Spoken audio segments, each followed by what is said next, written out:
here during the podcast because I'm using natural or doing the stream because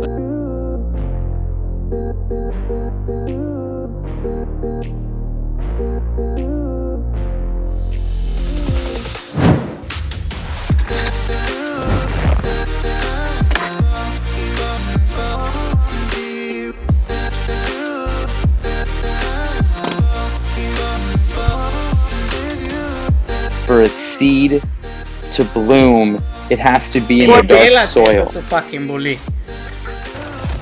Oh man! You've been with us, and see you next Monday. There we go, and we are live. Pooh! For the first time on YouTube. Man, I'm nervous and excited at the same time, and they say that is good. They say that is a good thing if you're nervous and excited.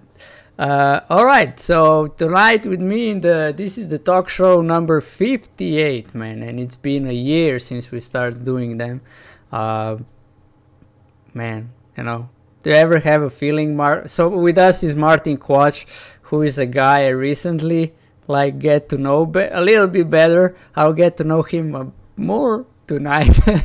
You all know talk shows are great to know the people and how they roll their life, and yeah, he's an entrepreneur. He also has a podcast. After this talk show, we will actually do a podcast for him, for his channel. Not gonna be live here, provided on stream, but it's you could hear it. I'll share the link. So Martin, hi. Hey, Johnny. Thanks for having me. Yeah, man. Of course. Look, talk shows are about the people who are living their passion, and I, from what you shared, and in the leadership program we're doing, being introduction leaders, it's just like I get to see that you're living that. So that's why you're here tonight to share with us. How did you get to this point where you are now? Yeah. So okay, got it. So the question is, how did I get to where? Nah, that's what we will cover through the talk show. All right. Okay. Yeah, no question. So I just said, man, and I didn't do the talk show since June, since the beginning of June, since we went on vacation and then people were on vacation, so it was like la la. And then I said, all right, cool, we'll take a little pause. We were on it for a whole year, so it's all good. So we are back now. So how do we usually start? And we go from one simple question. Is like, and here we go, Martin. You ready? Yeah, let's do it. All right, cool. How were you as a teenager, right? So what were you dealing with that? Like what worked, what didn't work? Like give us a picture of Martin being in teenage years. How did you deal with the whole situation? The school, the hormones, all the hope. I don't know, parents and stuff, friends, girls, boys. Yeah, that's a very good question. My mind started rolling already, like rewinding my life, and where to start? Because now that you say teenage years, okay, so teenage years, I'm taking that is from 13 to I'm 19, and from I was 13 until I was 15, I was still in what's called folkeskolen in Danish, in Denmark. So I'm Danish. And back in Denmark, that is, the school you're in when you are, when you belong to a district, and then you go to a school normally, as it is in many places in the world. And I was in a school in the biggest kind of villa area actually in Denmark at the point, which was in Aarhus. It's the second biggest city in Denmark, and there I was just with a bunch of other normal kids, right? Lots of Danish kids. I'm not Danish myself, so I was born and raised in Denmark, but my dad is Chinese and my mom is Faroese. So as I was in school, and as I remember, or my experience back then was, I gotta fit in.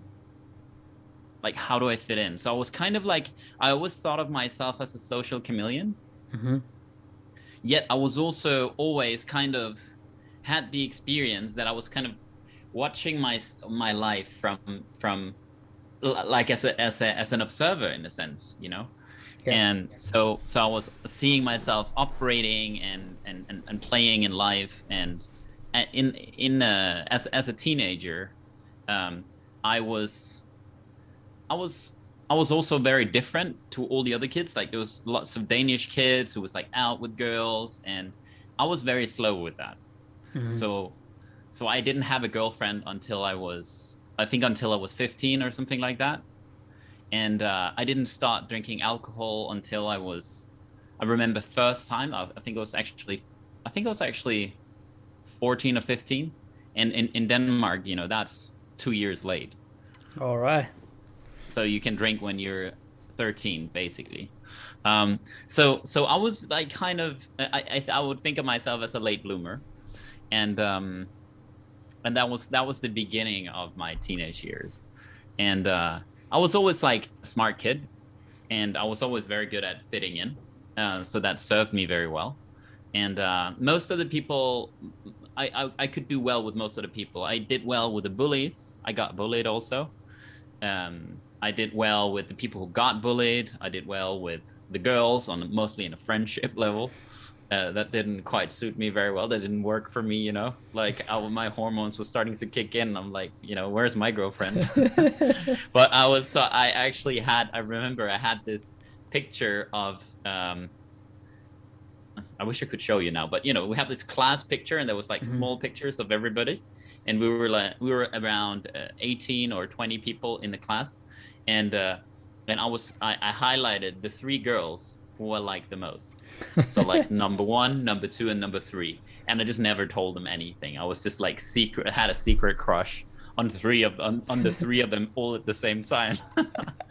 So that was like the beginning of my teenage years. And then what happened is that I graduated my elementary school, and I went into high school, and in Denmark, you can choose different directions. I chose a technical high school. So I've always been very technical. So there was an emphasis on mathematics, chemistry, physics, these kind of things. And that suited me very well, because I was and I still am a very logic thinker. And then when I started there, I had an opportunity to start anew, you know, to kind of create myself exactly like I wanted to.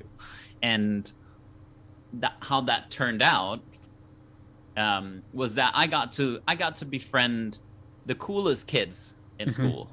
So I was very happy with that. And you know, I think I got to grow a lot emotionally during that period.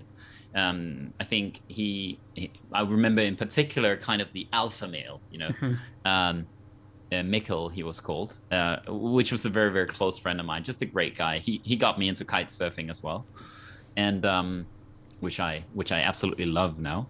And yeah, so I was in high school. I was friends with this kind of alpha male. I kind of became like a part of his entourage in a sense, you know, like the beta male, if there's such a thing called that. Yeah. And then I guess I did what I always had done. I kind of, you know, managed myself as a chameleon, and I fitted in, and I started to get I got my first girlfriend during high school. And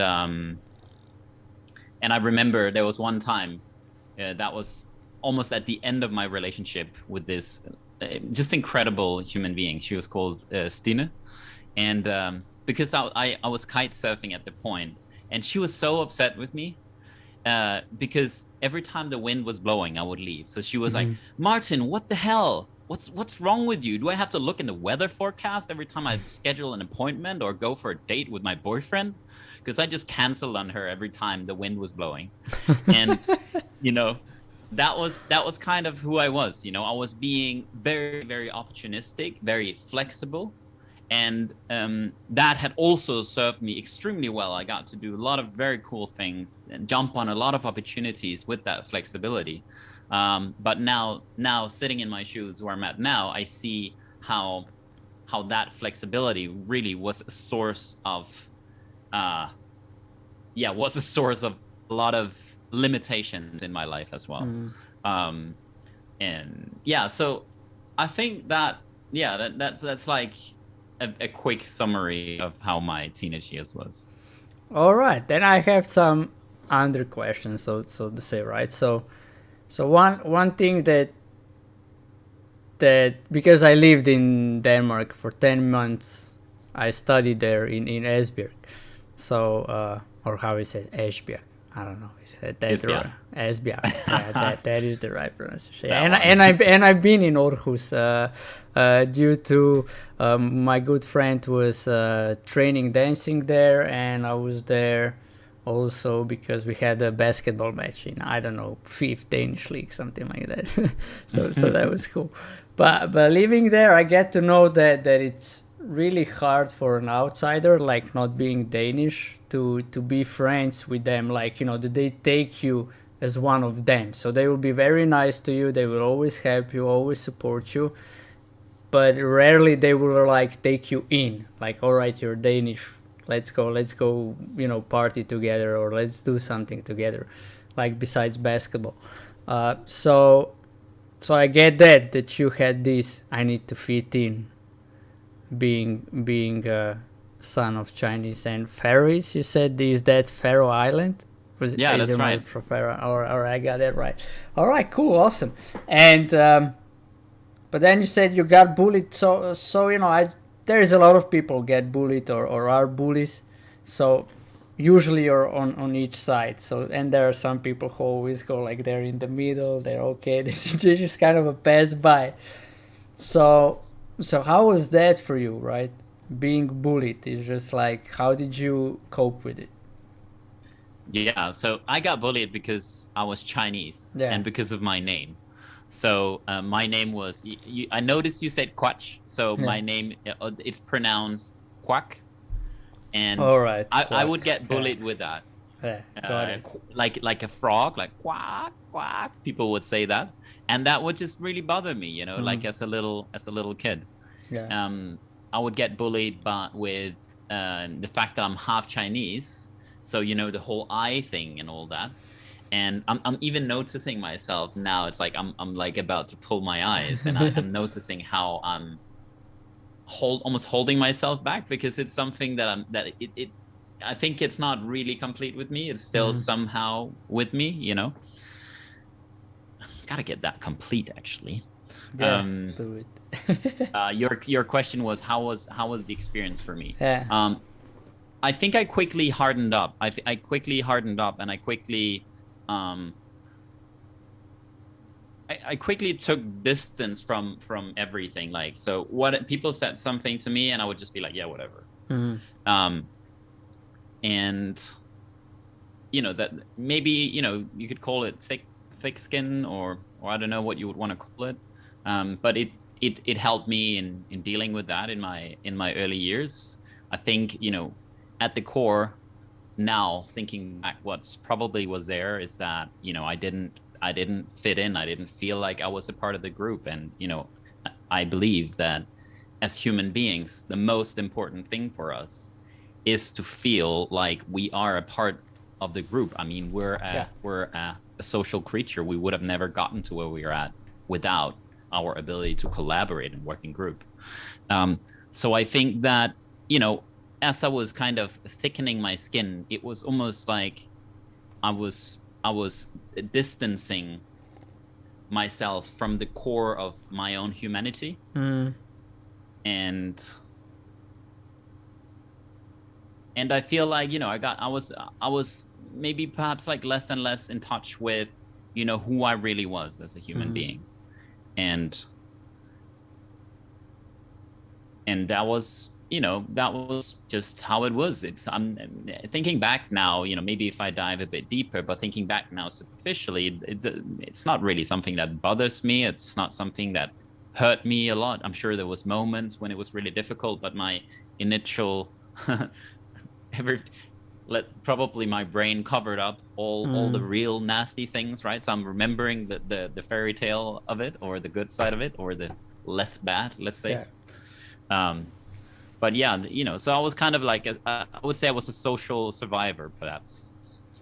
Yeah, I mean, I got it, right? It's just like you said, being bullied just for something that Mother Nature give you or you inherited, like it was nothing by your choice.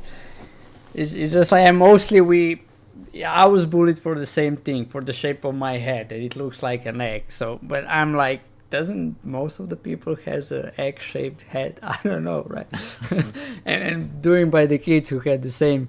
So it's just like something you have no influence on it, and it's just there, and then you got to deal with it. So I totally get it. Yeah, becoming social survivor, and yeah, it does has an impact on us.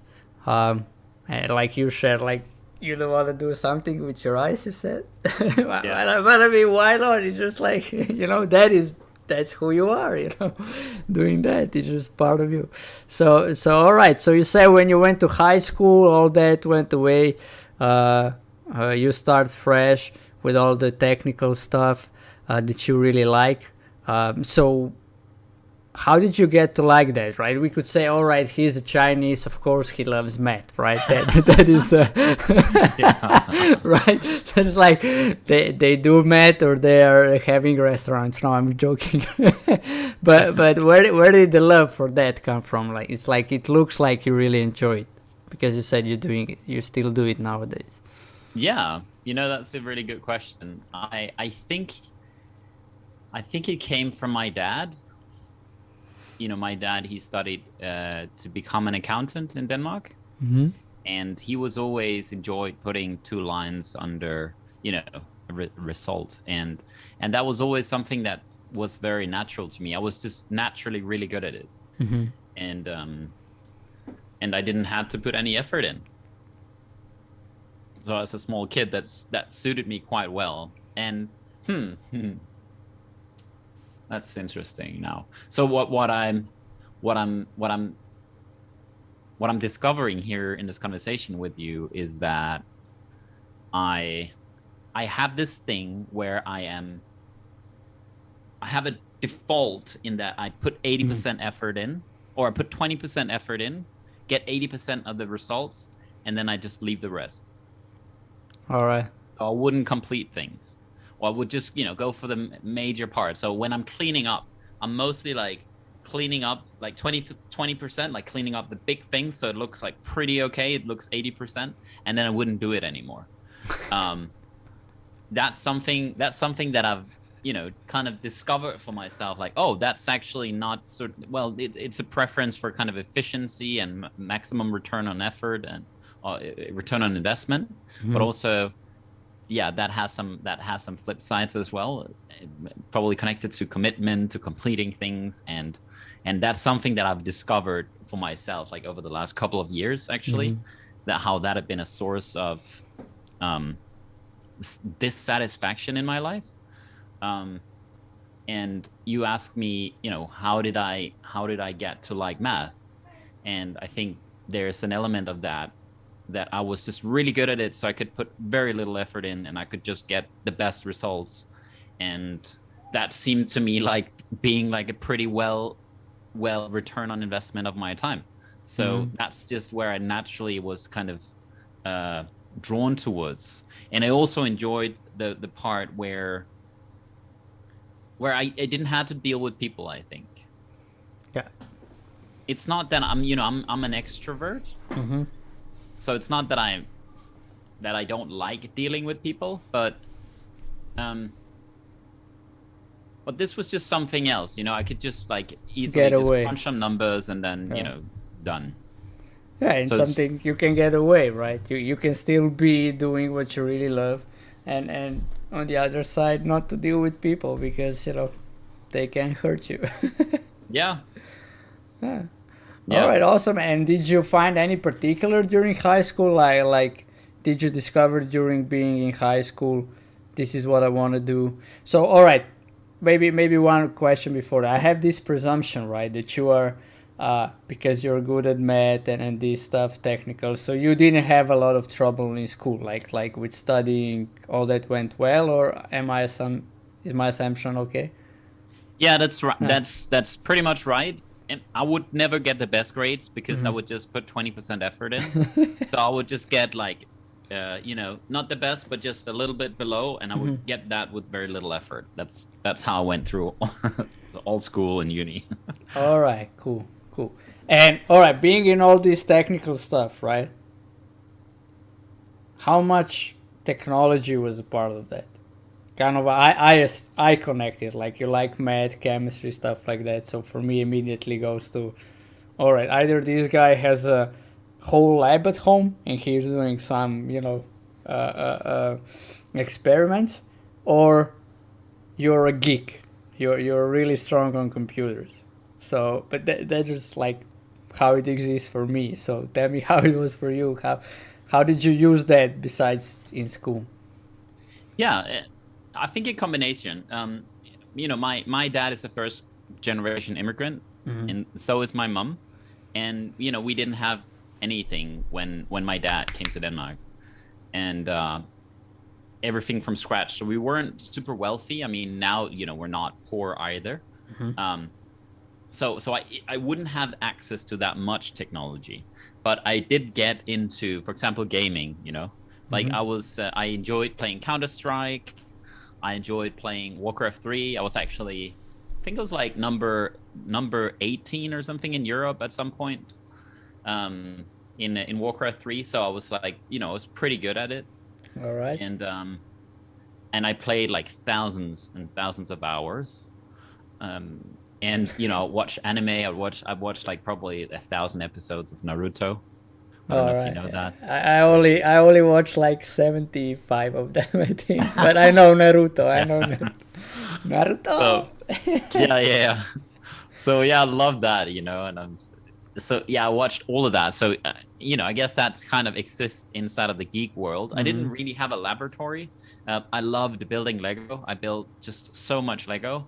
I had Lego Technique, like there's this kind of a bit more technical thing where you have all the clogs and all that. And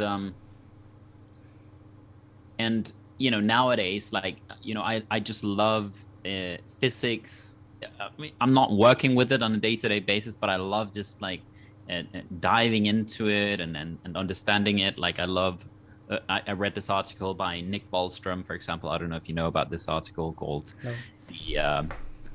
what's it called? The simulation argument. He basically rationalizes and makes an argument for why it is that we are in a simulation, and that was it. I think Elon Musk, he was actually quoting Nick Bostrom for that article. It's a really great one, an easy read actually. So I love that kind of stuff, like Interstellar, Inception, all that kind of stuff. Oh yeah, I know those movies, so they're a great one. Yeah. So all right, cool. Legos gamer. Well, that's good to know. I played a lot, but didn't play a lot of online when I was back a teenager. I started playing online, I think at 23, something like that. League of Legends was my game that I played the most in life, probably, since season 1. So okay, cool. I kind of assumed that was like, it's got to go hand in hand, right? It is what it is. So all right, and then high school finished, then you gotta pick university. So did you pick university? Did you went to work? And how did you combine? Like, that is one of the most important questions in Slovenia, and I guess in whole Europe, right? After high school, where are you going next, and how to choose what you're gonna do next. So how was that question for you? Like writing down on which university you go, was that like easy peasy, or did you had like inside battles and don't know where to go next? I definitely had a lot of internal conflict on where should I go.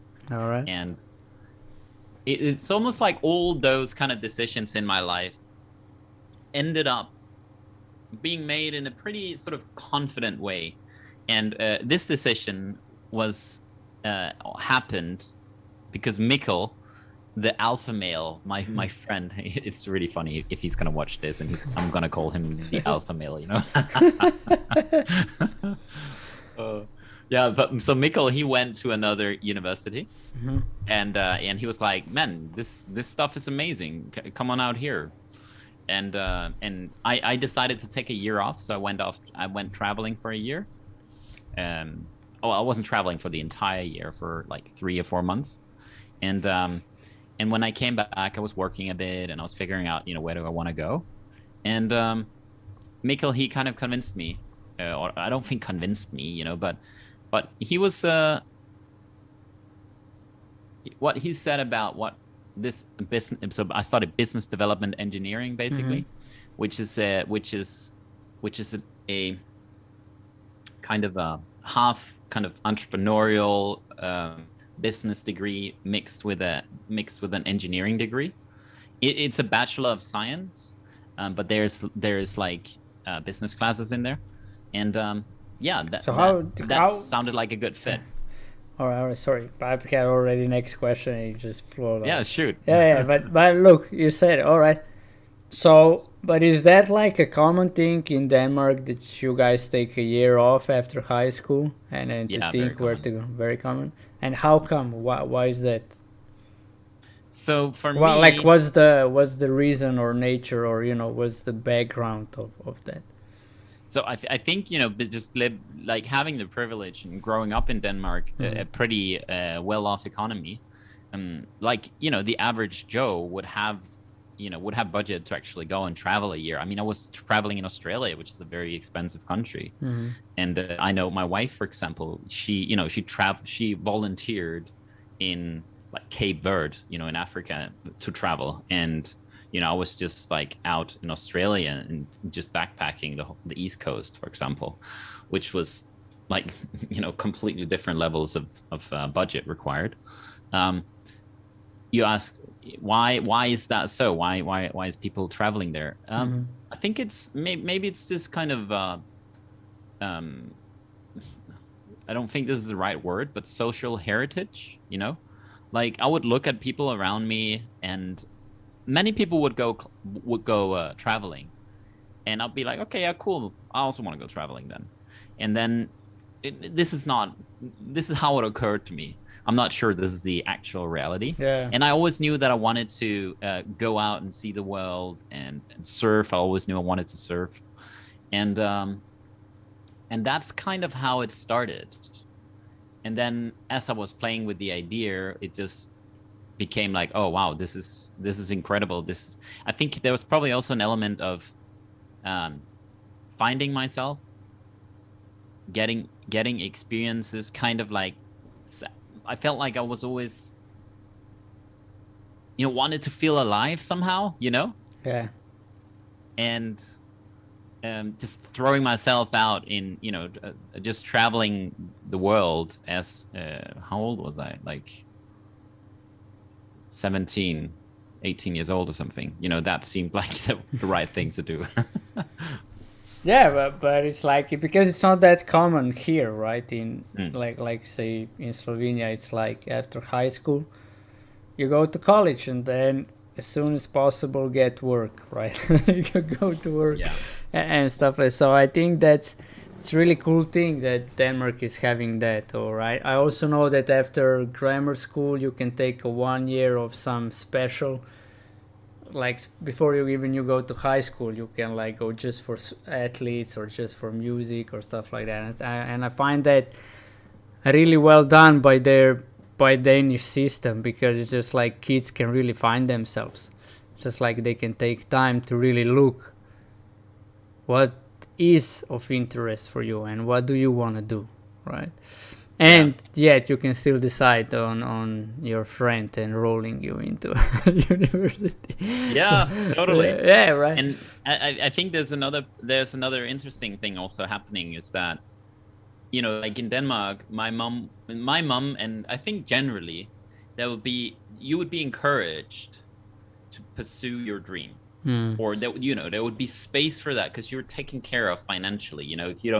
If you end up without a job, as having lived there, you're taken care of. You don't need to worry about surviving, and that just kind of takes the lid off for how much pressure there is. And I know, my wife, she wanted to become a stewardess, and she's also from Denmark, or she's Portuguese. All right. Yeah. She wanted to become a stewardess and travel the world, or she wanted to become a marine biologist, and she ended up becoming a software engineer, which she loves now. Nothing wrong with that at all. And it's also the job that paid by far the very best, with highest job security and all that. And that was not a coincidence. Yeah, I got it, right? And all right, so you said business engineering. So in my head it popped like, all right, so that is basically university for engineering business, how to build business. So is that, or how does that work? Like, what's the purpose of that uni? Yeah, so it's very project based. Mm-hmm. It's very entrepreneurial, and it's designed to give you the right tools, knowledge, so that you are capable of going out there and engineering a product while also building the business and the business side of things. Next to that, we had a class also called emotional and social intelligence. Damn, nice. Which I think is very uncommon. Mm-hmm. Where we would basically, when we were doing projects, we would do semester-long projects. We would write a process report. It's called social process report. So we would basically reflect and report on how the process went, and the dynamics in the group, in the project group. And yeah, that was, I think that was quite novel back. I started in 2008. Mm-hmm. And it was actually the degree in the world that was named, or the degree in Europe that was named the most innovative degree back then. Yeah, so all of that was cool and all. I decided mostly to go though because of the content of it, and really because my friend, he totally enrolled me, inspired me to go, so I went for it. All right, and that sounds awesome, right? Doing the social and emotional projects. I mean, on that topics, it's just like I cannot imagine. I don't know if we have something like that in Slovenia. Maybe nowadays, yes. I don't know what is offered out there, but it just sounds awesome. It sounds like next level thing, something that would be good even maybe to put sooner, right, into high school, which is like, I think would be there would suit the most, since we're developing most there as a human beings in those years. But all right, doing all these projects, like, did you do like any really cool projects, or for any big companies, or some projects that you were like, all right, this is so cool, I want to do that for the rest of my life, or I want to do something in that? Like did you discover like your passion inside the university? Not at all, no. All right. Okay, cool. That's it. That's the short answer. I do remember one project though that stands out. Mm-hmm. So this was together with a friend of mine. We built a wind tunnel. So we basically fundraised, mm-hmm. and we built an entire wind tunnel with, like, I think there was like a fan, like 1.5 meter big fan, like a huge fan, and that was how's it called, like funneling into a more narrow hole like this, mm-hmm. so the air would travel faster, and we would measure small elements in there and the aerodynamics of it. So we built the entire wind tunnel, and we set up everything. That was like a super cool project. Okay. I enjoyed that, but there was no, like, I didn't discover any passion in any of it. Yeah, so how it was then? It's like, all right, you're doing all these cool projects, right? Which seems like, all right, you get day by them, it's cool, some are cool, some are you must do it, but then it comes end of the uni, so what do you do? Yeah, so I'll tell you what I did. So I was like, okay, what do I do now? Okay, so I'm definitely gonna study abroad. Mm-hmm. So that I knew. And then I was like, okay, cool. I want to study abroad, and I want to study somewhere where I'm not the odd one out. Okay. So, that was actually funny. So I was like, okay, so it Okay, gotta be an maybe English-speaking just to, country. yeah, just to break. Why did you want to study abroad? Like what pulled you out of Denmark, which seems like they have a safe system there? I think maybe it was because I didn't feel at home. Maybe it was like I felt like I want to live and discover more. Like I want to, I want to really find the thing that's for me.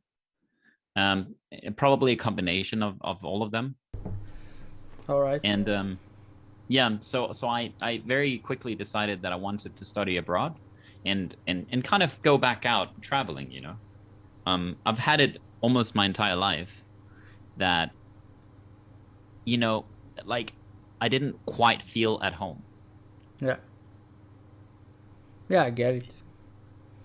And I mean, I get it to be put in because I never felt at home on this planet, to be honest, for a long time. I was like, what is this? Where am I? Where is the closest exit? But I get the feeling, it doesn't matter where it comes from. It's just like, yeah, you don't fit in and then you search for what it would be. All right, so that pulls you out. And English country you said, and the country where you wouldn't stand out. All right, so what did you pick? Yeah, so then I was like, okay, Australia, New Zealand, South Africa, US, UK, Ireland. And I was like, yeah, no, definitely not UK and Ireland, like super boring. Let's go further. And then I looked at the prices, and then I wouldn't get like a EU price, so I'd pay the full price if I would go elsewhere. So that quickly became very expensive. And then I was like, okay, that's probably that. So I ended up actually like analyzing that, and I went, okay, cool. Let's do Europe then. So it's Ireland or UK. And Ireland, I never really like kind of maybe it's kind of remotely touched as a possibility, but I'd never really considered it. So then it very quickly became UK. And then I was like, well, if I'm going to UK, it has to be London. And then I was, okay, London. And then I was like, okay, now what? Then let's go to like a cool uni, like a very good one. And then I looked at the options, and you will see traces here of me kind of looking at minimum investment, maximum return totally.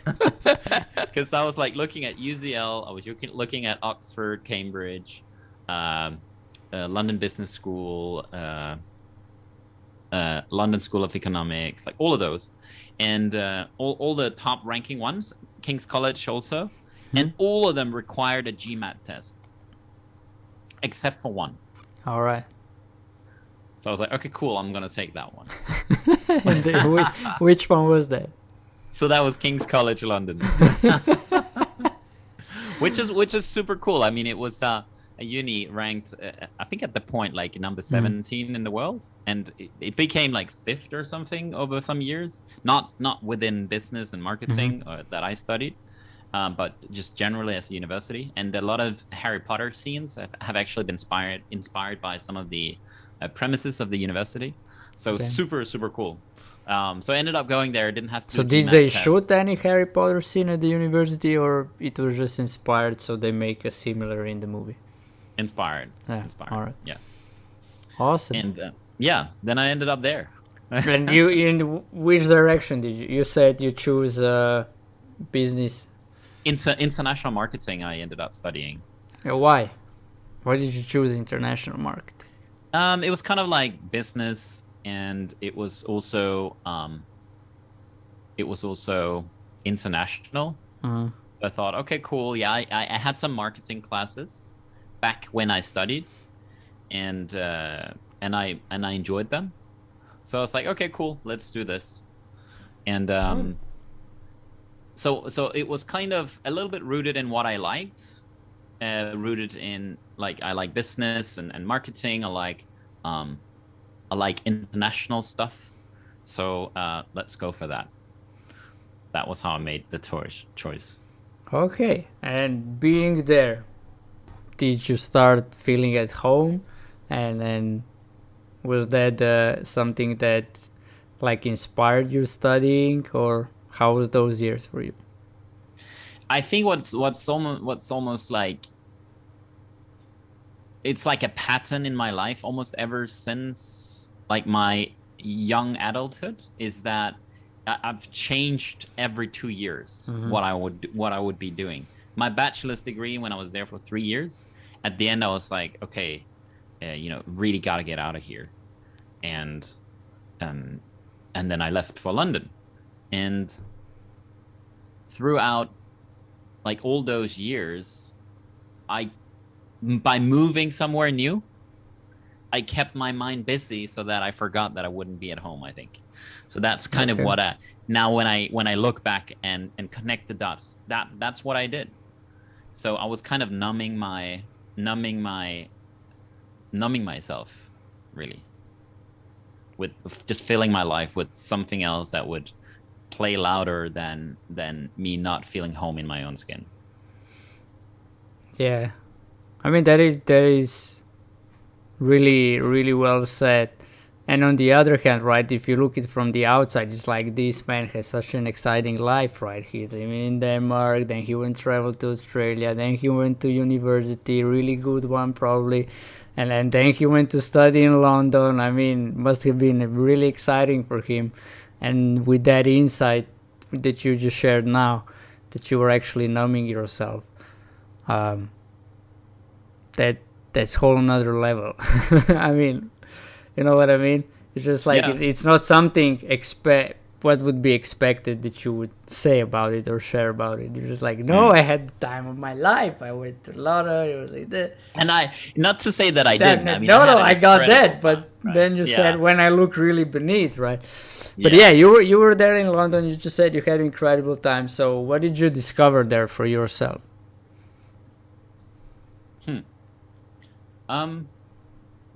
What did I discover for myself?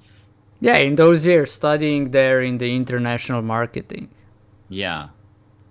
I think I got, the biggest thing I discovered is that, wow, the world is really big and there is so much possibility out there that there's almost no limitation for what's possible, and just got to go for it. And just be like kind of putting myself in a lucky position in a sense has been a big part of what have gotten me to where it is that I am today, is that I just say yes to stuff without not all the time knowing exactly what it is that I'm saying yes to. Quite similar to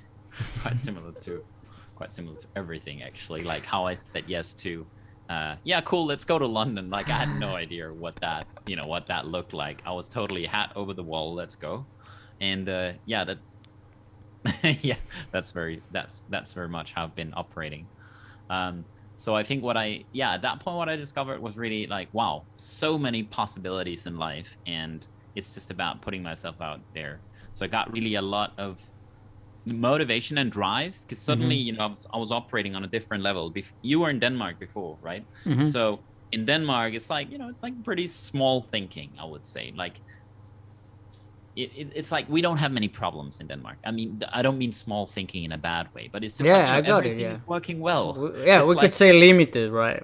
In a way, but not limited by being stupid. We get it. It's just like you're in there inside of that bubble, and there are problems, but there are good sides. So it's like okay. And I think, like, if you read the headlines in Denmark in the media, most of the times it's like, oh, somebody lost their cat, or like really kind of like not really that serious things, like not that bad. Whereas when you start to go outside of this really like extremely well-functioning society and country, then you start to see, whoa, okay, there's just been like kind of padding all over me, and you start to see the very highs and the very lows. And I think I discovered the very highs as I was in London, now in a top 20 university in the world, with people traveling from all over the place to come here in this melting pot and study alongside of me at this degree. Like really successful kids from just all over the world. And I was like, wow, this was amazing. This gave me so much drive and motivation. So I think that was that was the biggest discovery. So the mega highs and the possibilities, as well as also my own drive. Yeah, I mean that is something, right, that now inspired me. Like you said, there are so many possibilities out there. And living here in Slovenia, which is really small country, right, 2 million people, so it's just like, and I could say we are having, in that sense that you were saying, small thinking, like the how much possibilities is out there, right? So you will rather get, yeah, do you really want to do this? Is that safe? Are you sure? But that won't work. More of this kind of, then, all right, go for it. Let's go. Yeah. What do you want to do? You want to do that? All right. Let's see how we can make that possible. So that was just like, all right, I get it. I'm always thinking about, all right, because me streaming, there are not a lot of streamers in Slovenia, or there are, but more or less we are small or not that well known. There are a couple of them that are well known, maybe 1 or 2, 3 in Slovenia. Internationally, not that much. So, and then immediately for me it exists like, all right, that's not the business to be in if you're from Slovenia. That's just not it, right? I mean, the market is too small. You know what I mean? It just like immediately shuts down the possibilities. Yeah. So what you just said is just like, I want to get more and more of that. Yeah. So yeah, all right. And what you shared, I think it's really cool point for everybody who is listening. Look, if you wanna get in touch with that, right?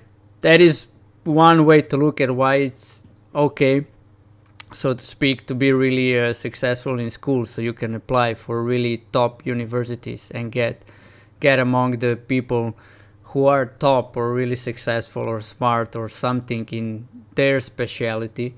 And then you get what you said, you get the infinite possibilities. You're like, whatever I put my mind to, I can make it. And I know the people who can support this, or they made it in their own area. And yeah, that does give you the drive, to keep on going, to like pursue no matter what. Yeah. So all right, when you got that, when you discovered that, right, what did you put your mind to? Yeah, let me all right. So what did I put my mind to when I discovered that? I just want to add a little quote that I always thought to myself, like maybe you've heard it before. That I am the sum of the 5 people that I spend the most time with. All right. The sum of the 5 people I spend the most time with. All right. Yeah. And I think there's different things to discover in that quote.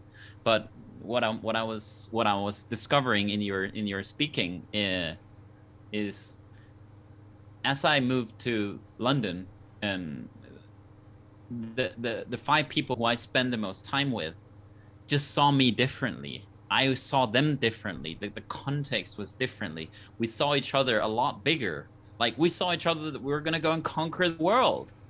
And and then when we look at what happened, I'm going to answer your question in a minute, is that, okay, cool, we finished like one of the best degrees and the best universities in the world, trying to go out and get a job. And then suddenly, like many of us, just like hit a brick wall, like, oh, this is reality. Like, I can't get a job as easily as I thought. I thought I was the best person in the world, But I think like the listening that we had of each other, being like, and ourselves, was, both like a blessing, but also kind of ignorance at the same time.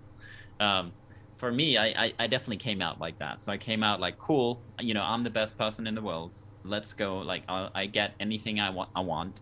So I applied for a bunch of jobs, and I remember I got only invited for one interview, or not even an interview, like for one, I think it's like kind of assessment test or whatever at IBM. So I was like, wow, cool, IBM, super cool technology company. Like, that's going to be amazing. And I went there and I did what I always did. I spent 20% effort in my preparation. and that started not really to work out very well here, because there was just better candidates than me, or candidates that had prepared better, and they would just like really do well in these assessments, and I would just do 80%. So I ended up not getting an interview, and I remember moving back to Denmark, and that was like a real defeat for me, and I had no idea what the hell I was gonna do. So I moved back with my parents, and I was just lying on the couch at home with my parents, and I was like applying for jobs and just trying to put myself out there, as I'd always done, like put myself in a lucky position. And I ended up applying for jobs. Let me just interrupt you, sorry. Did you say put myself in a lucky position? That's right. What does that mean? Like, can you say a bit more about that? Yeah. But because I think I never heard it from that perspective. That's what I'm saying. It's like people usually say, I'm applying for jobs, not putting myself out there in a lucky position.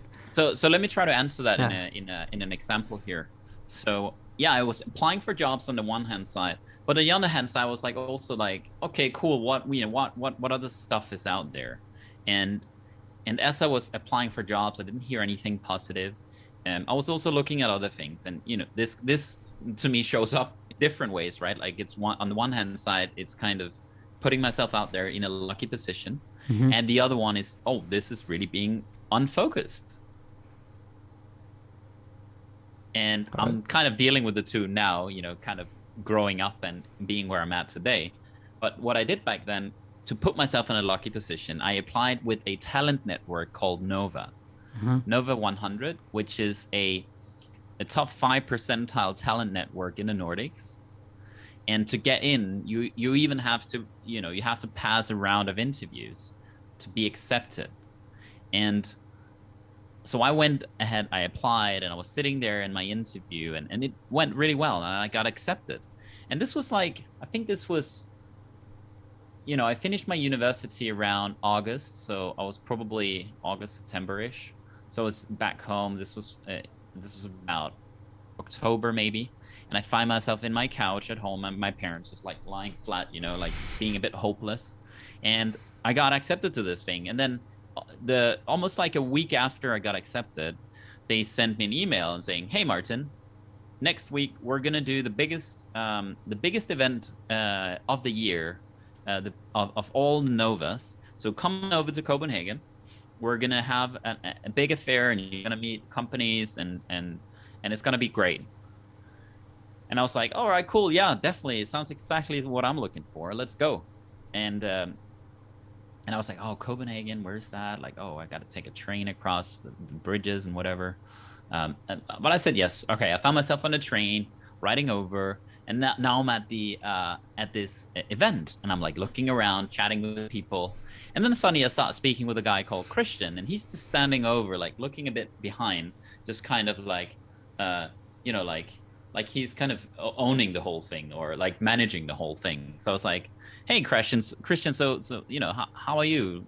"Yeah, I'm great, So what are you doing here, Christian?" "Oh yeah, so I'm actually hosting this event. I'm actually managing this event. How about you? Why are you here?" So I was like, "Yeah, I'm Martin, and I just finished my degree over in London, and right now I'm looking for a job." And then Christian was like, "Oh, okay, great. So what are you looking for?" And I said, my dream would be to work in a technology company, like something like Google or something like that, like that would just be incredible.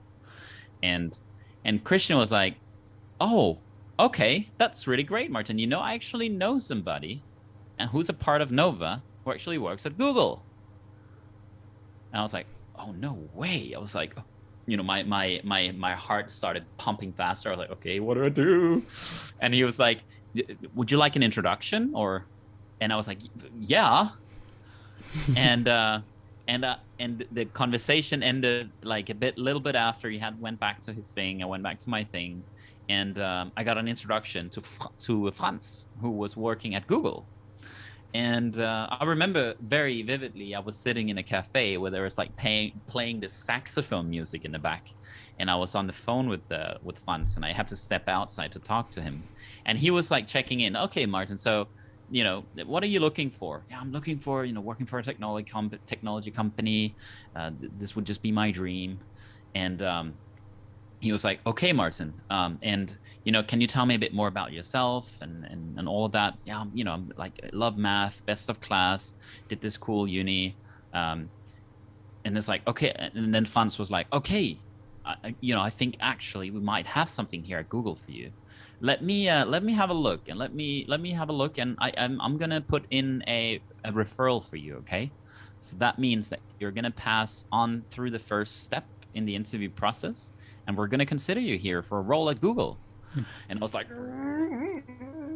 was like so excited, and that happened like the week after this affair, or this kind of event affair thing, and Franz and I, we hung up, and almost like the week after that, I received an email with an invitation to fly over to Ireland, all things paid, like flight paid, hotel paid. I'm just like this, this poor student, and I was interviewing for Google. I was gonna have 3 interviews with Google, and I was like, no way, this is insane.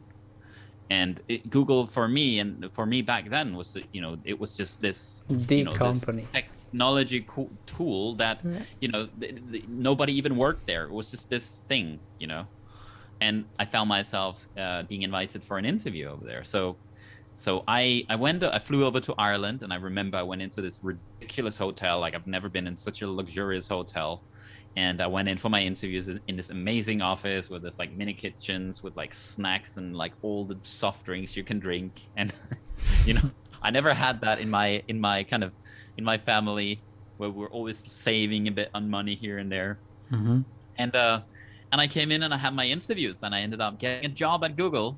So almost like I think it was maybe like a small month, like a couple of weeks after I applied for this talent network, I found myself talking to the event owner, speaking to the guy from Google, getting invited for an interview, and then I had a job like a month later. What the fuck? That was so crazy. And then I literally had my dream job. That was insane. All right, that is insane, right? But I would take the lesson of this story is talk to the people and tell them what you want in life. Like, what are you up to? What is your dream? And it doesn't matter if somebody steps on it, like with their words, it's okay. I mean, there might be somebody who won't step on it, and it's worth a shot, right? So if you would just say to that guy, yeah, I'm Martin, I'm doing okay. When he would ask you what do you want, you would be like, yeah, just to get a job and, kind of survive here, and, right? He would never say, hey, I know somebody. He probably would be like, okay, good luck, best of luck, Martin. See you out there. Bye-bye, right? Yeah. But I meant like, right, but you share with the guy what your dream is, and then he was like, all right, cool, let's support this guy in whatever manner, right? So, all right, you get a job at Google, and then getting this opportunity to feel like the luxurious hotels and stuff you never did before. And all right, what then? First day of working for Google. How does that look like? That looks like exactly like because you would imagine. Maybe just to put it here, right? For most of us, like, all right, Google is a search engine, right? All right, then we have Gmail, we have all these things we see, YouTube, stuff like that, right? But then working there, we saw that movie Apprentice that, those guys are playing. It was hilarious. So, all right, where did you work for Google from first thing? Like, did you went to Cali, all the way to Cali, and work at the headquarters, or?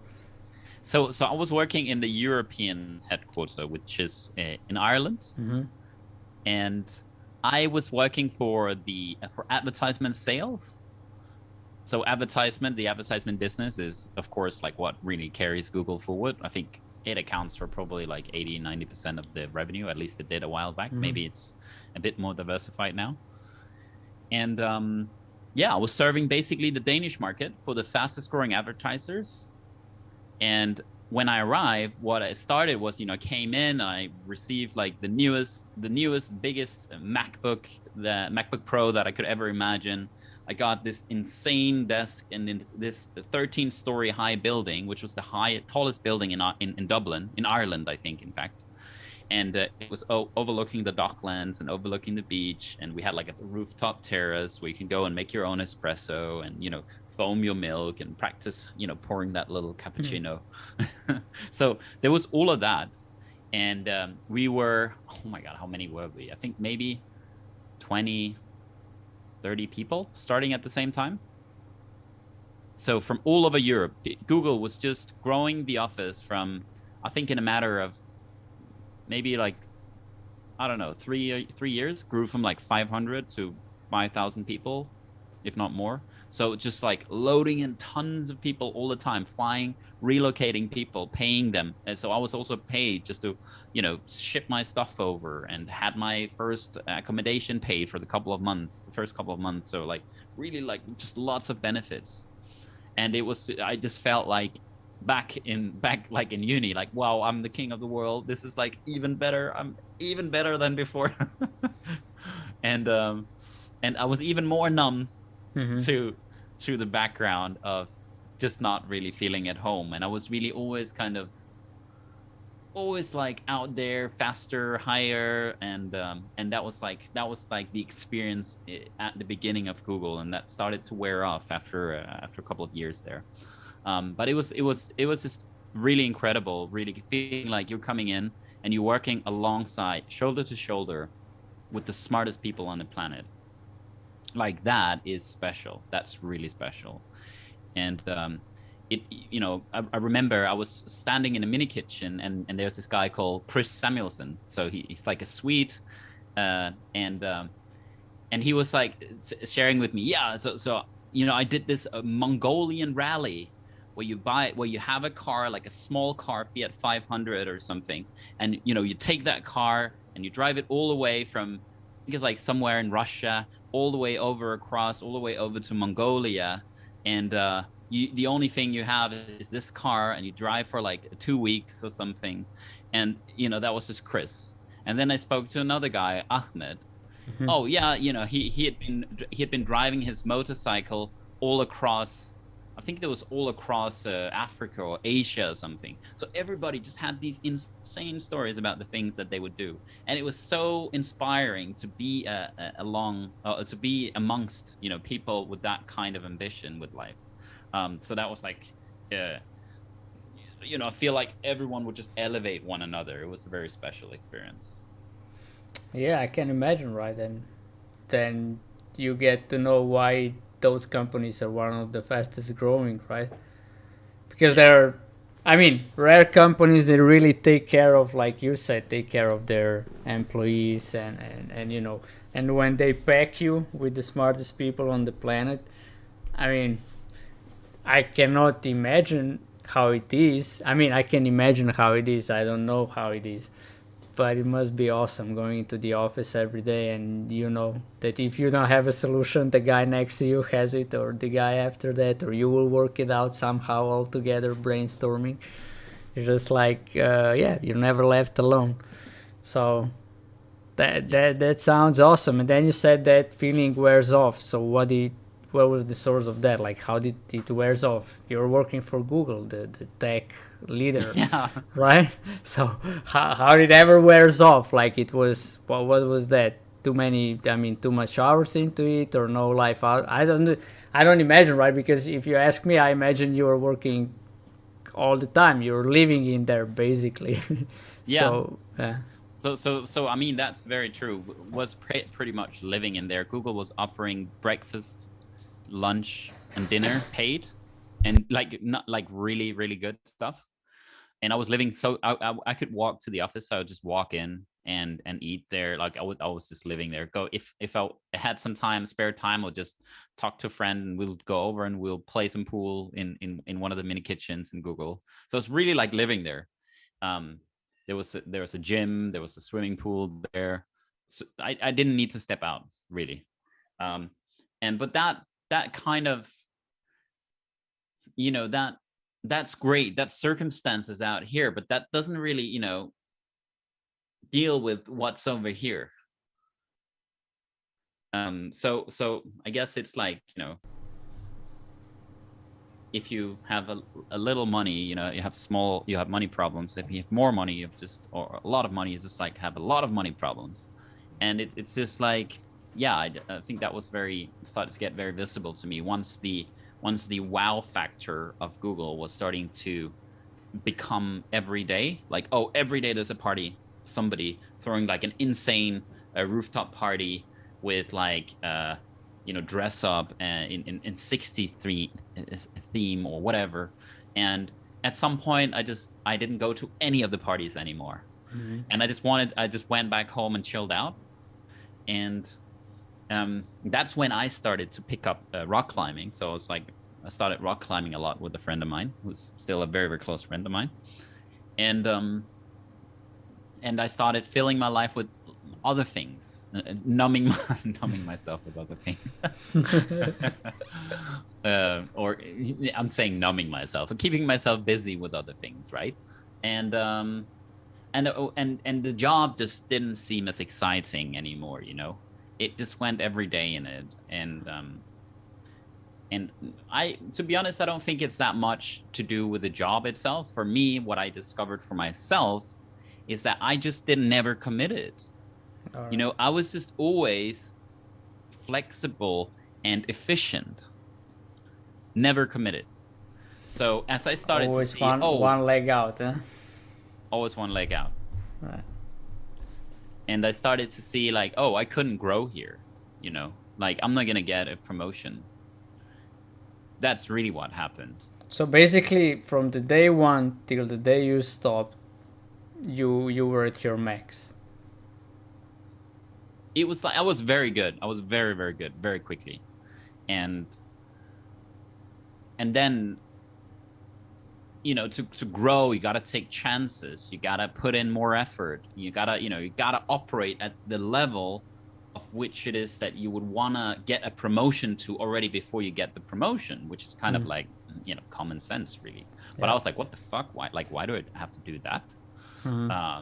And at that was the moment when I started to feel like, oh, I'm not really like, doesn't really feel right. This is not really, where I'm growing. This is not really my purpose.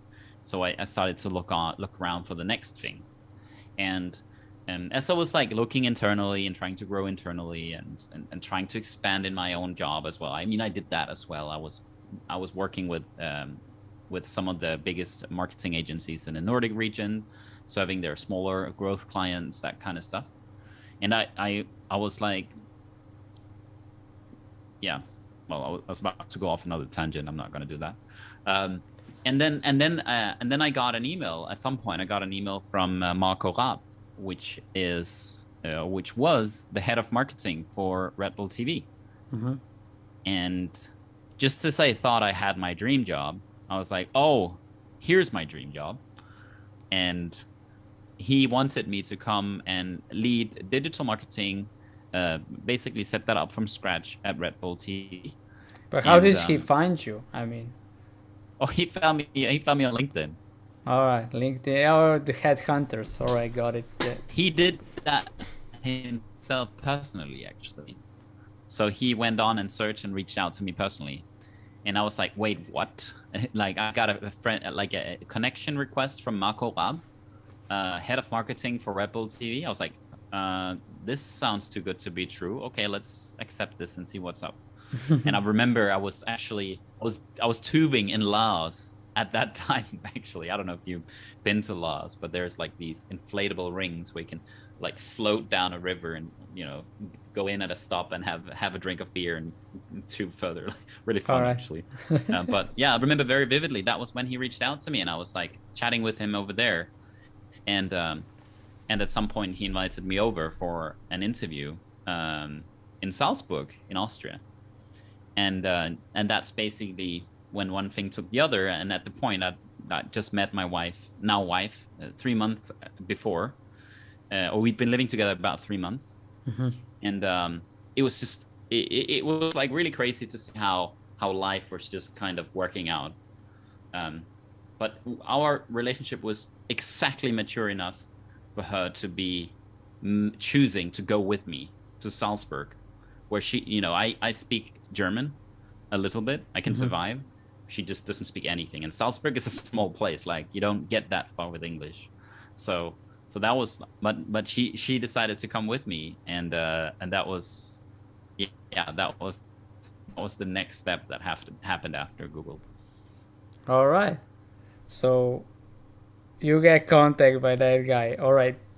Being at Google, you said you did tons of stuff, a lot of hobbies, traveling, like you said, I was just in Laos, meeting your, at that point, girlfriend, and moving to Salzburg, right? It seems like, what you're telling here, sharing here is like, it's like a fairy tale, right? You went from one thing to, right?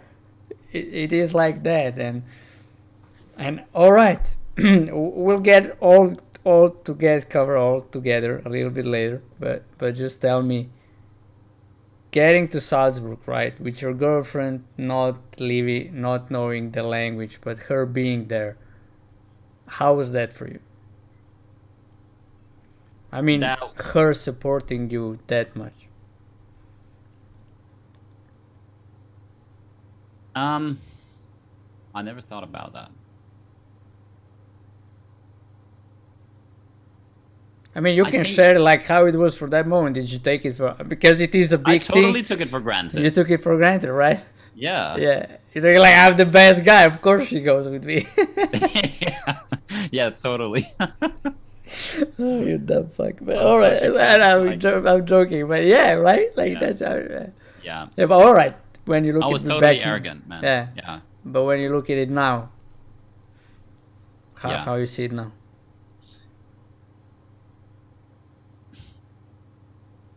that I've never thought about it either. Well, I think back then I thought it was like, wow, an incredible opportunity. Wow, like that's how it occurred to me. And I was like, like, this is an incredible opportunity. Do you want to come and do it? I think it was also occurring quite like that for me, but I wasn't so much in her occurrence, in her world. It was more, oh, cool. Like, I just saw my world, and that was like the coolest thing ever. And that's just what I projected onto her, let's say. Now looking back, like, she really took a chance on me. Like, really. Like 3 months after having lived together with this random dude, she decided to leave Ireland, where she quit her job. She ended up getting offered the same job as a contractor remotely. So that's what happened with her. But she basically gave up her job for me, and she was like, okay, I guess I just got to find a job over there. And yeah, she just put everything into our relationship, actually. Okay. Did you ever say thank you? No, I'm gonna do that after this. All right, cool. I was just going to say that. All right, amazing. All right, so you being there at Red Bull, next level dream job, right? Being contacted by the head of marketing director. So how was then? Was that igniting you? Like, this is it, or it also wore off? It wore off as well. It was like, I mean, the most exciting thing ever. I think I had my dream job. That was even more my dream job than the one before. And after about a year, I was like, this is not really working out for me. Like, where's the next thing? Not that I didn't have a good time, but just kind of, in my job, I didn't feel like I was going anywhere. I was having the time of my life there, though.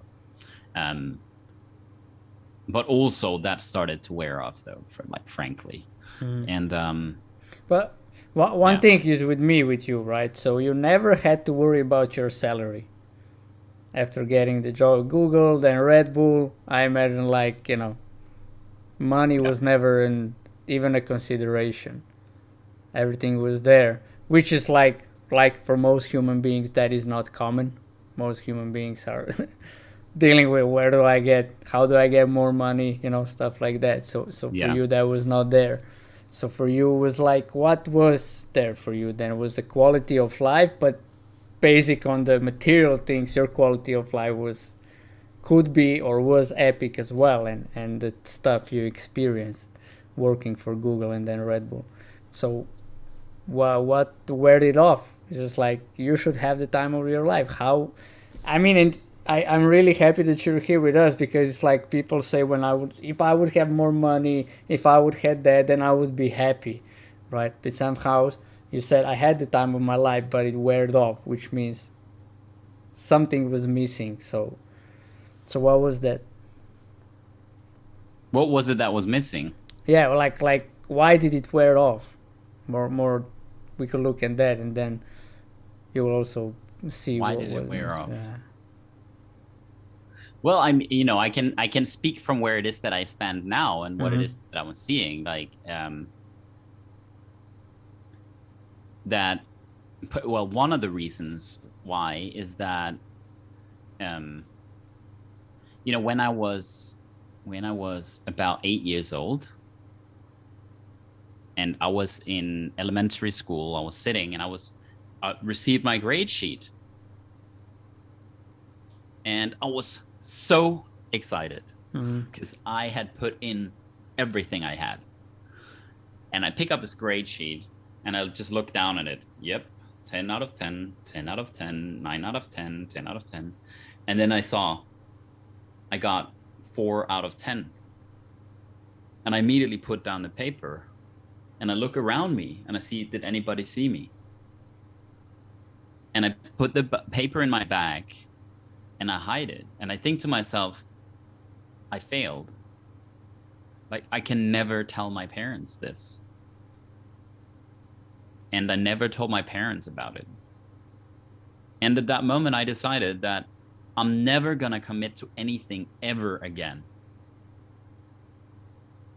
And that's just been with me.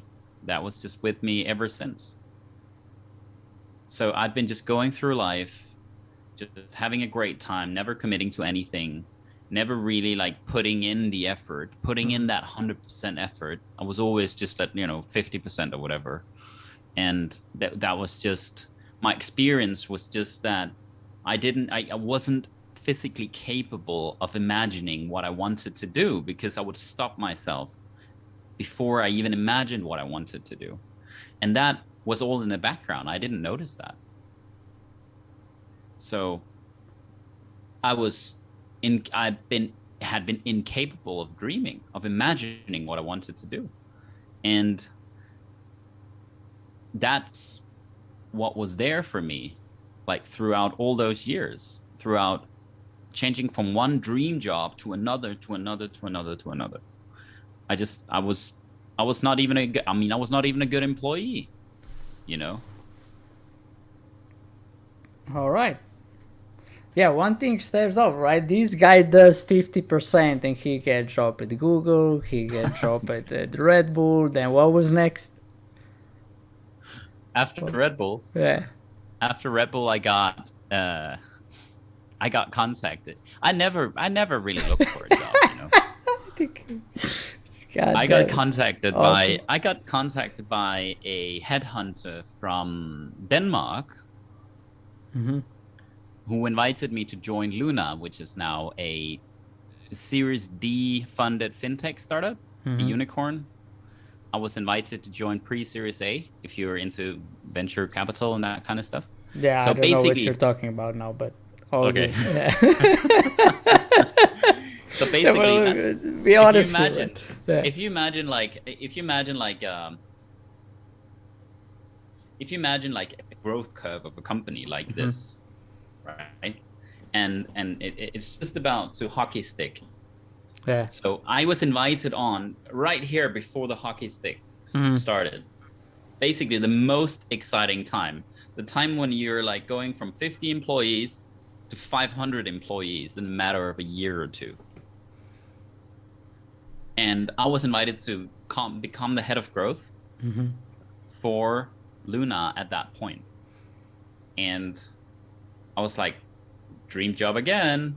Well, I didn't think that. I was like, wow, this is incredible. It's exactly what I'm looking for. Because what I didn't like about Google was that it was too big of a company, too corporate, small cog in a bigger engine. Then I joined Red Bull, which was like a smaller kind of privately owned company where everything is just kind of made out of gut feeling, no data, just like, hey, let's do it because we do it. That's why we send this guy up in a balloon and he jumps into the atmosphere from the stratosphere and we just have fun with it. And then I was like, yeah, but I really want to do a startup. Like I really want to work in startup and technology. And so that was perfect. And as I was, so I basically got that job, and I moved my family, because I got a daughter at the point, back to Denmark, and back home. And my wife Alex, she joined me, and she was quite excited about it. She liked Denmark a lot, and basically moved everybody there. All right, and then that wore off, and you went where? Yeah, then that wore off, and then this is funny also. I just changed my LinkedIn to Lisbon because I wanted to live in Lisbon. Yeah. I wanted to live in Portugal. So wait. You were living in Denmark, and then you put in your LinkedIn that you're living in Lisbon. Yeah, that's right. All right. Well, I don't think it actually says this is where I'm living. I think it just says location or something. Just put I just put Lisbon, and an investor and an interim head of growth for Intersection Ventures reaches out to me. So Intersection Ventures is a startup studio and boutique investment firm, and I was invited to come in and manage growth across the portfolio companies. And I was like, well, this is my dream job. This was exactly what I was looking for. And I mean, looking back, it's like, I had the privilege to work in what I thought was my dream job so many times. I mean, that was just incredible. And I ended up relocating to Lisbon. It was a bit of a lifestyle move also. I was like, yeah, maybe this whole thing about chasing the job all the time isn't really working. Let's try something else. Let's try to just move somewhere where I can surf and chill out in the sun. And that's how I ended up here in Lisbon, where I'm now living. All right. And then that wore off. Yep. And then what happened? And then, so actually, as that was wearing off, that was when I was one of the founders. So in Intersection Ventures, we have like the general partners who raise the fund of money, and they raise that money from investors, and we invested that money into different companies. And one of these companies was called Tutorian, and Tutorian was a marketplace for tutors, focusing primarily on the UK market. And the founder of this company, he was called Xavier Jameson. And I remember once Xavier and myself, we were talking on top of rooftop terrace. We were having like sipping cocktails, and we had like a little company out gathering. And Xavier, he tells me about this thing that he did. It's called the Landmark Forum. And he was like, man, I called my dad and I said, Dad, I don't even remember what he said. Something like, Dad, I love you. And he just never said that. And his dad is just somebody who, like, they just never speak about that kind of stuff, just no relationship. And as he was sharing that, I was like, wow, that's incredible. That is just insane.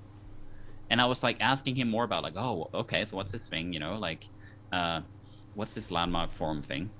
And I was like, yeah, definitely, I'm gonna do that. And then he went back to the UK, and I went back to work, and it was in the back of my mind. And then one day I was like, yeah, there was this thing I said I would do, and that's not how I remember it, because I usually didn't do the things I say I would do. It was just there on my to-do list somewhere. It's like, oh yeah, some random things I end up doing anyway that's on my to-do list.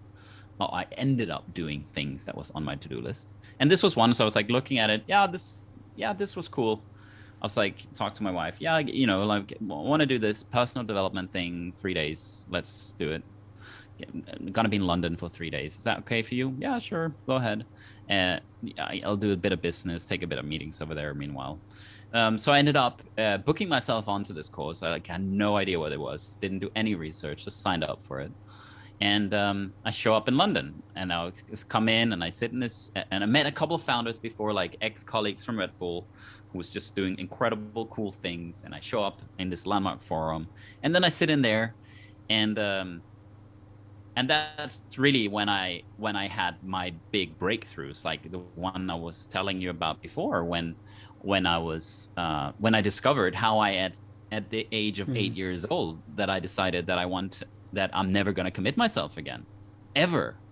And that was present, you know, at work. That was present in my relationship with my wife.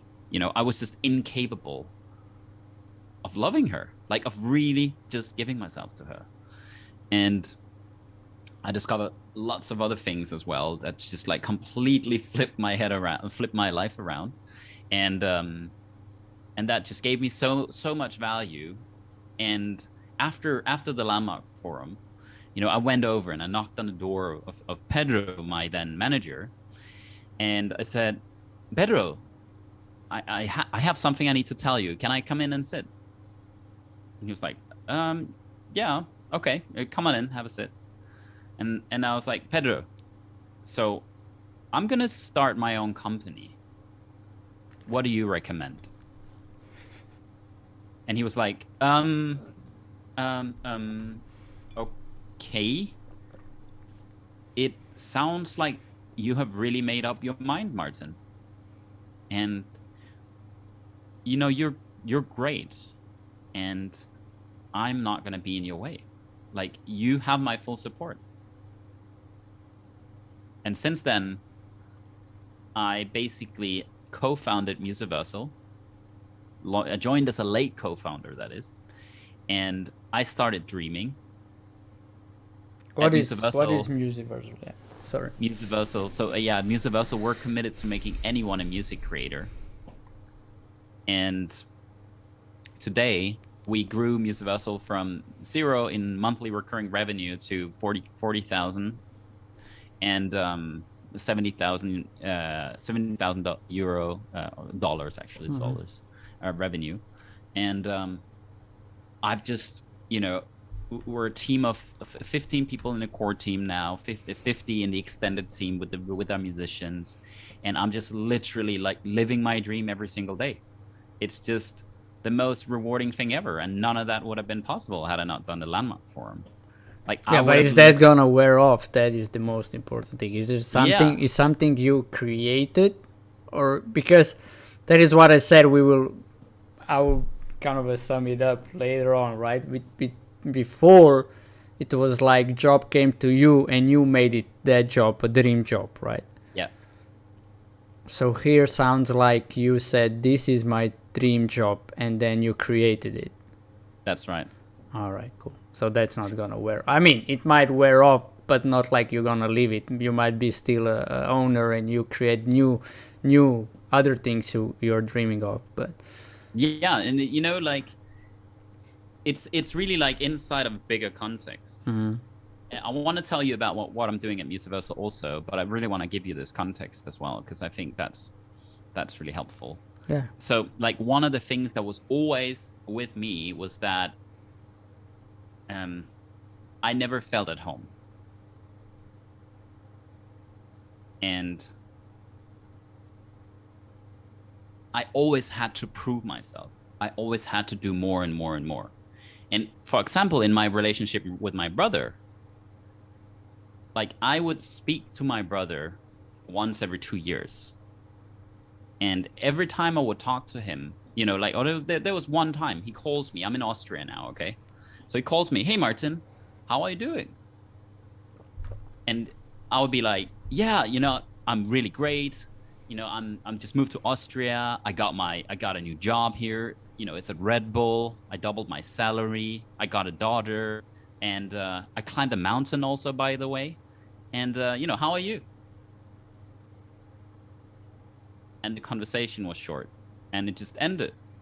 And I didn't know anything about him. I didn't really care. I was just showing off, being dominant. I was telling my brother how to live his life. And, you know, in the Lamarck Forum, that's when I discovered there's a section called the hidden power of context.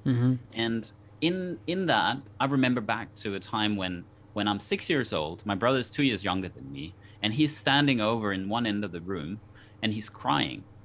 And my mom, she hears it. She comes and she walks over to me and she grabs my arm. She grabs me really firmly here. And she says, "Martin, what are you doing? You can't do that. You're his bigger brother." And I remember I was just standing looking down. And I'm looking up at her.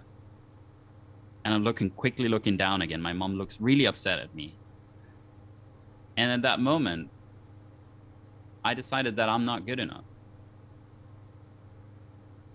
And I decided that I'm going to show you. And I have been showing you. And everybody. All the time. I was showing off all the time. That was my entire life. And I started to discover and realize like how little I knew anything about anyone in my life. Like the most important people to me, I didn't know anything about them. They didn't know anything about me, because if they asked, "Oh yeah, I just climbed a mountain and got a daughter and I doubled my salary and a job at Red Bull," you know. And that's when I started to see like how little that I knew myself and was true to myself. And I ended up calling my brother during the Landmark Forum, and I said, "Joachim, man, I have something I need to tell you. I'm doing this course now, and I've realized that every time that you and I speak, the only thing that I'm doing is that I'm just showing off. I'm showing off, and I'm just telling you how to live your life. And there's just no space for us to connect, man. You're my brother, and I miss you." And he said, "Martin, you are my brother as well. And man, I miss you too." And ever since then, our relationship was never the same. Like, we've been talking like a couple of times a month and really like sharing about what's going on, like really, with our families, with our wives, with our jobs, the ups and the downs.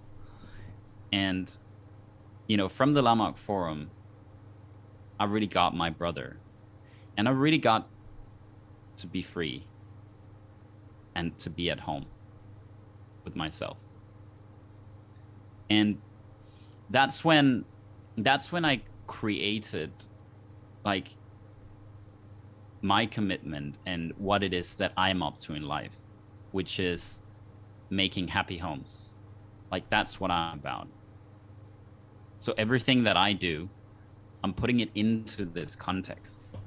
Awesome. And when I'm telling you that I'm an entrepreneur and I'm co-founder of Musiversal, what's behind that is that, I'm there because I want to make a difference with musicians, with their family, providing them a salary, something that never existed in the music industry before. And I want the music industry, which is, if you think about it, one of the most income inequal industries in the world. I want the music industry to become an example for every other industry on how it really can work for everybody.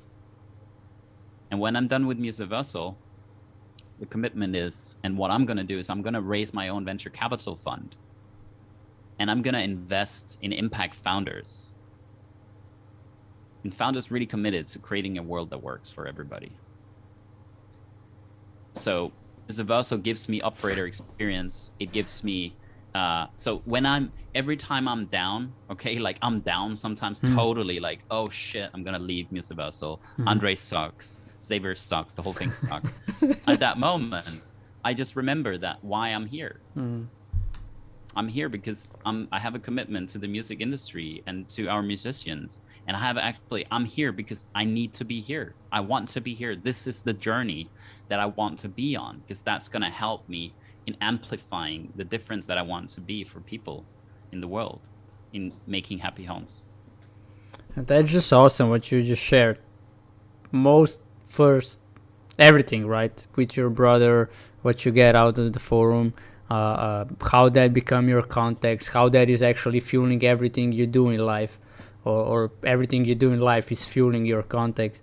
And one big thing you said right now is like, when I'm down, I wanna, and I wanna quit, and then I don't because of my commitment, which is something you never had before. But for most people, they don't quit because they would lose salary, right? They don't quit because, you know what I mean?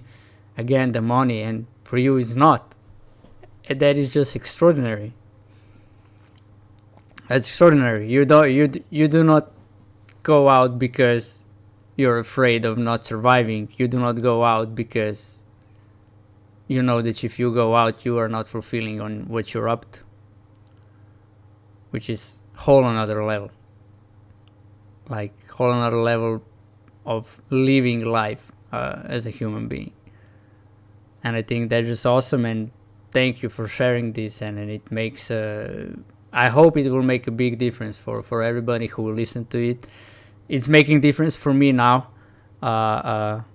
because you lose sometimes what you're up to, and then you just go by and in a way survive, or you don't see the point in going on, or whatever you do that is making a difference. And there's like, yeah, all right, so what?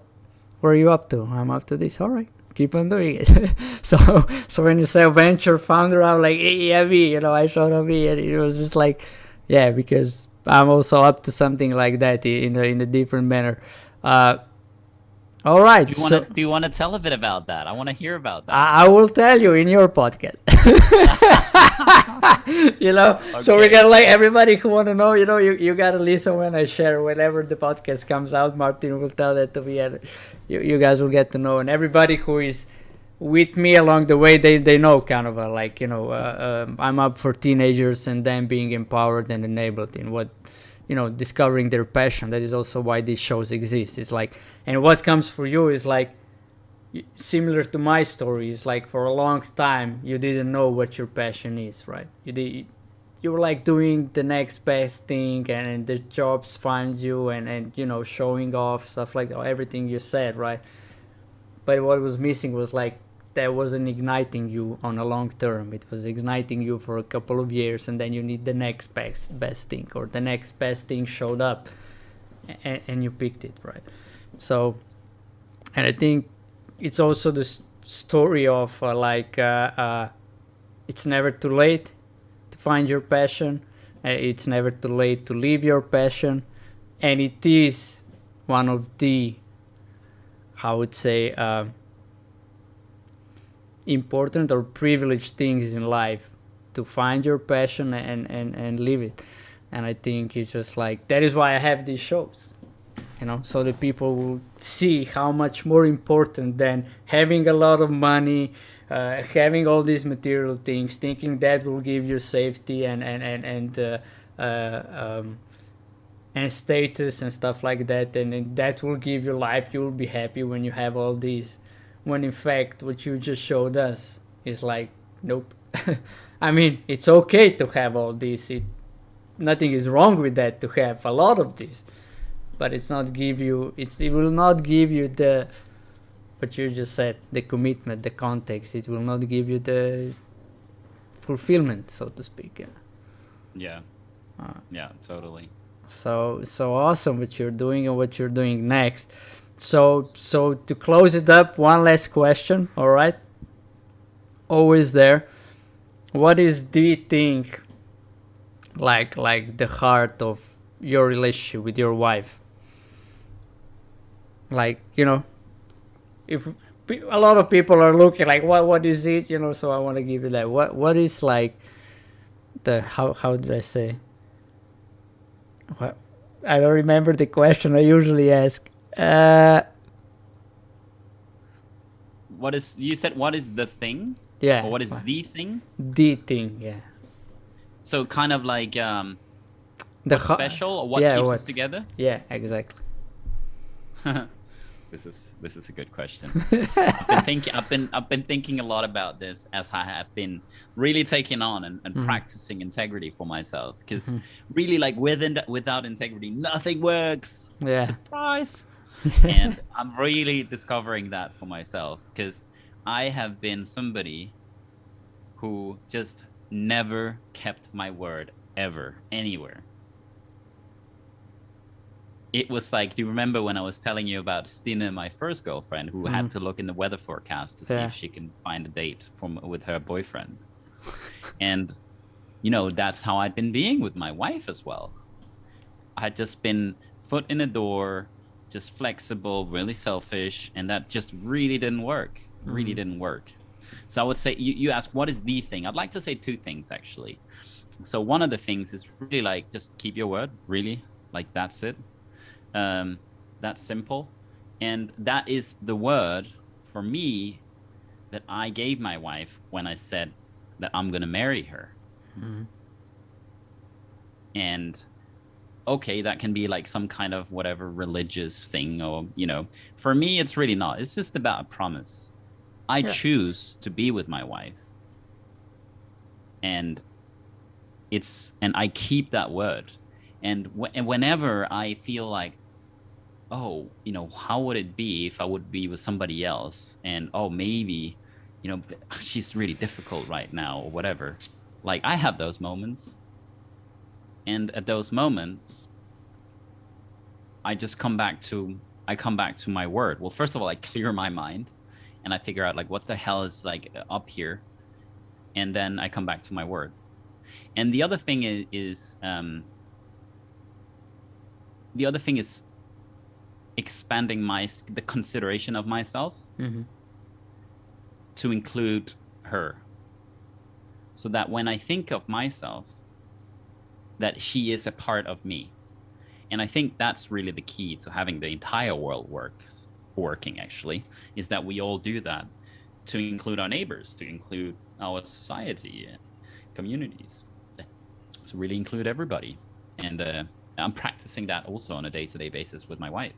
Sometimes when it is that I get into my kind of reptile instincts of survival, that's when I am only thinking about my own survival and only what's over here, and I can't consider her perspective, and that's just a lose-lose.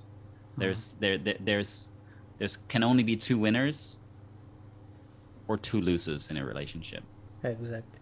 And really the access to that is listening. And that is just the ever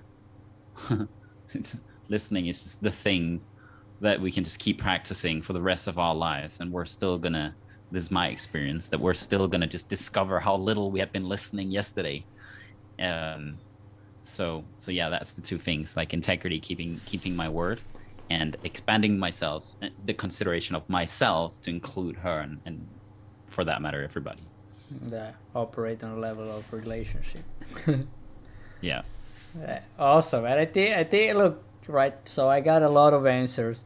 I will not compare them in a way, because each of them is true for everyone who answered it. But I can say this one was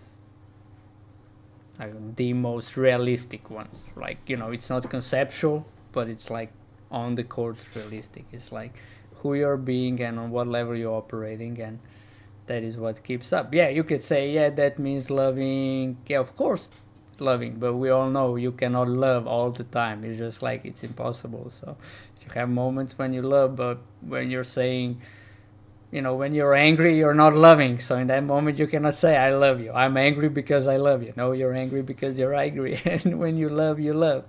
So yeah, thank you for that. I mean, it gives me a thinking as well. And yeah, amazing. Thank you, Johnny, and thank you for your commitment in like really empowering teenagers and young people, in really like for them to discover their passion and be just, you know, in action and living an incredible life. That's amazing. Yeah, thanks. Hey man, I have one last question. Damn, it's just like because you're a father too, right? So That's right. so how old are your kids? 2 and 5. 2 and 5, right? So how do you find it? How do you like, for me, I have 11 month, right? Tomorrow he will be 11 month old, first one.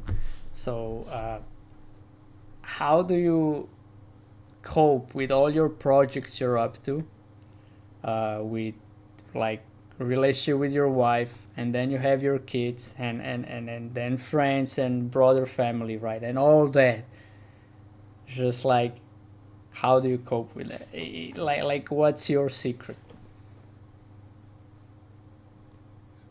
Yeah, I this mean, has how been do you, in other words, how do you manage it that it all go forward, and your wife can grow in her own way, your kids can grow in their own way, and everybody else is like, it's like, I don't know. So I don't know even how yeah, to say it, but I think you get it.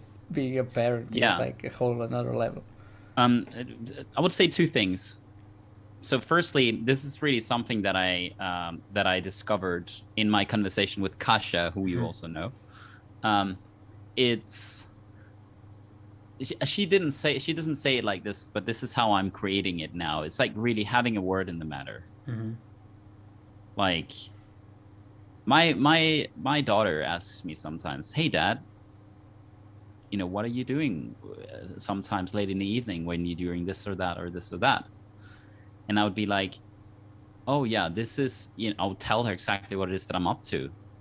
Yeah, I'm out there really making happy homes. Like, I was speaking to somebody who was dealing with a very difficult time with their husband, and she also has a little daughter like your age. And I'm really committed to that she can have an incredible life, an incredible relationship with her daughter and in their family. And that's what I did. And so that's how I'm creating it. For example, with the leadership program that I'm doing with Landmark, is that it's like really training myself in providing leadership for other people, so that they can get to discover and be more for themselves and for the people around them. That's how I'm creating it with my daughters, really having a say in the matter. So I'm not just it's not daddy is not here, but it's like, oh, okay, daddy is out creating happy homes. Yeah, exactly. Because that is my biggest struggle. It's like, right, I'm doing this now. The little one is probably asleep already, but he wasn't when I left. So it's like, it is exists inside of me as a fear of, all right, I'm not present, and I'm doing this, and then all the reasons kick in, but there is not as many viewership as you wanted, and then it's not there, and the revenue, so you're wasting, all this blah blah blah blah blah blah, right? So that is why I ask you, like how do you, how do you, right? And how is that then for your wife? Like, does she sees that as well like that, or does she sees like, all right, Martin is not here, I'm alone with the kids again and again and again? I think that's that's in and out. That depends a bit on the day, and that depends a bit on how I have been being as well with her. Like, and this relates to the other thing.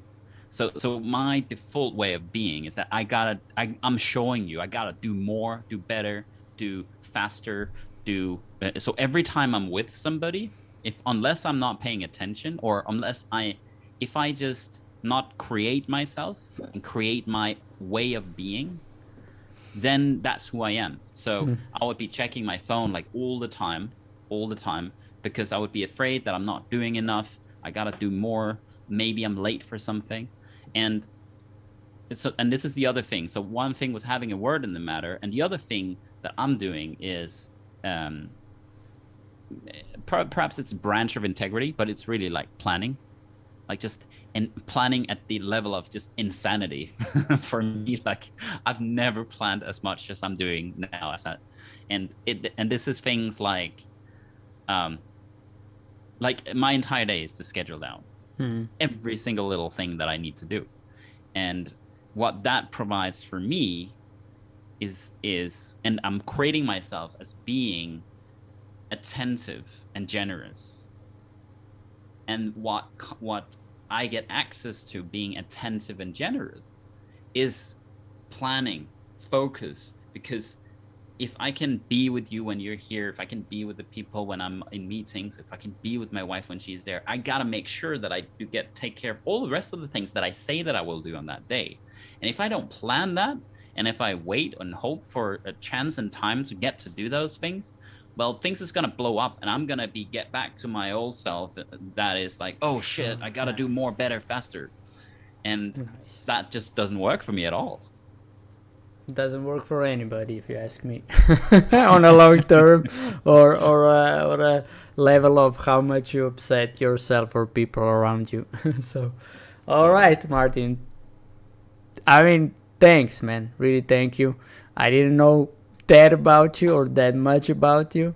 I didn't know you work for all these companies and how it was for you. I think the most important thing for everybody who is here with us and will listen up later on is how it was. What was actually behind all of that, and then how you dealt with it, and then what is now possible, and what are you up to now. And then I'm lucky to have you by my side, even outside of this talk show. So any last words? You're saying you're lucky to have me by your side. It's just such a privilege to have you, and I just really want to thank you and acknowledge you for your commitment and for what it is that you're doing, having your 11-month-old baby. I didn't get if it was a son or a daughter. Son. Son. Ty. Having your 11-month-old. His name is Ty. Ty? Ty. Yeah. Ty. Having 11-month-old Ty still awake out there while you're going in here to be with your listeners, to be with me, because of your commitment to really like giving young people access to living their passion. I mean, thank you for being that kind of person and that kind of contribution, and also just really thank you for inviting me and having me on here. It was such a pleasure. Thank you for saying that. I have goosebumps, and we will finish on that for everybody. Like I said before, we used to be on Twitch with this. We're now on YouTube. So if you're new and you don't know that, for the end, I always say hug somebody and tell them you love them. If you don't have anybody, say that to yourself. That's it for tonight. See you tomorrow. Podcast. Topic, lying. It's going to be an incredible one. Until then, have a blast. Bye-bye. Adios.